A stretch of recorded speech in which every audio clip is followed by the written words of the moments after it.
just to put myself in a context, I've spent about 40 years designing open pits, so mines and quarries, open pit mines and quarries, and seeking to make them into responsible entities.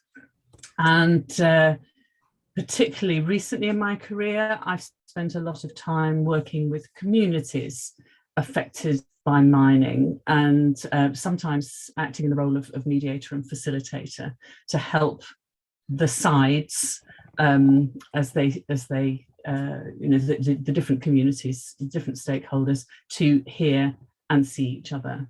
So what have I'm also a professional mediator, so I do a lot of that these days too, in all kinds of different contexts.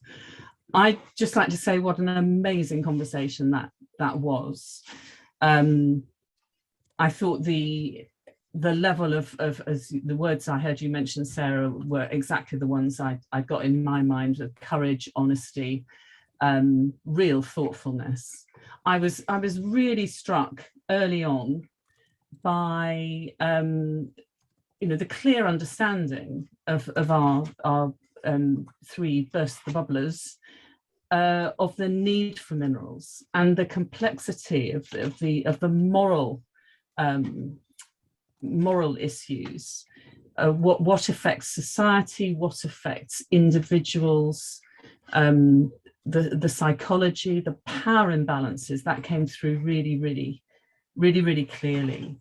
And I love the way it built to a place of real simplicity and clarity. And I'm going to paraphrase what I heard JP say. It's the way I wrote it down. If you can get rich responsibly, please do it.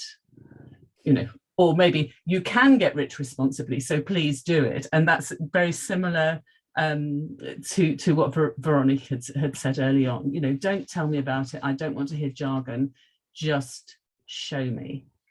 And we had really powerful first-hand experiences from each of the panelists about their perceptions based, of how people behave, the sort of polarity of the argument, which is really unhelpful and difficult to break down, the web of incentives, which is incredibly difficult to unravel, the greater responsibility of those with more power, and yet the difficulties of those people making changes. I mean, I could go on for ages, and I see that we've got not much time, but I'd really like to say thank you for being for giving us that, to all three of you. It was really thought-provoking, and just put the issues before us in a very different way, and I loved it. The 9-year-old question, it's an absolutely agonizing question, and I really liked the way that James brought in the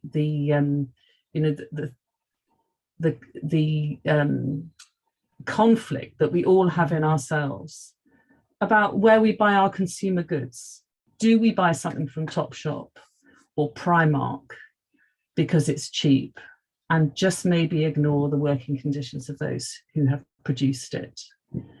And then there's, of course, imbalances in our own society, which were also picked up, particularly in the recollections that Veronique shared with us about living in South Africa during apartheid. But those imbalances, although they're not enshrined in law in the way that apartheid was, are present everywhere. There's some of us, and I include myself in that, I'm a white, middle-aged, well, probably a little bit older than middle-aged in truth, woman living in a developed country. I can make choices. I have some disposable income.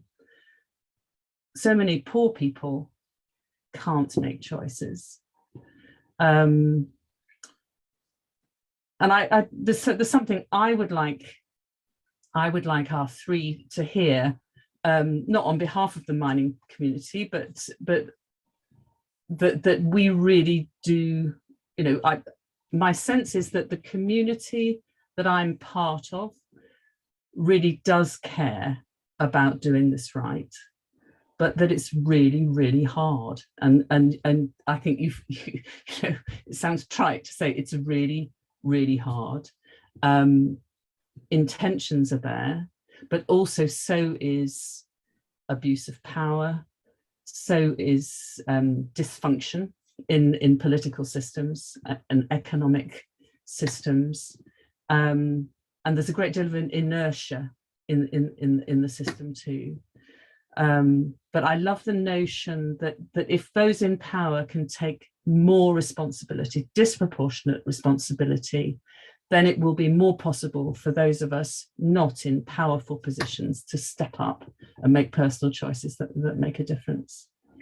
So yeah, that's what I heard. I heard some really extraordinary stuff, and I've written quite a lot of notes in my little notebook with my fountain pen, which is my technology I've had for a very long time, and I'm not about to give it up. Brilliant. Thank you very, very much for that, Ruth. What I propose we do is we actually move straight into the session with Catherine, because I know that Catherine's got some reflections that she would like to make. Just before I move on, Veronique, James, JP, any final words that you would like to share before I move on to this next session? Or are you all good? Well, I personally feel I've said enough anyway, so. Absolutely brilliant. JP, all good? Yeah, fantastic. Excellent. And again, just a massive thank you to all of you. And thank you very much for those reflections. Ruth, round of applause.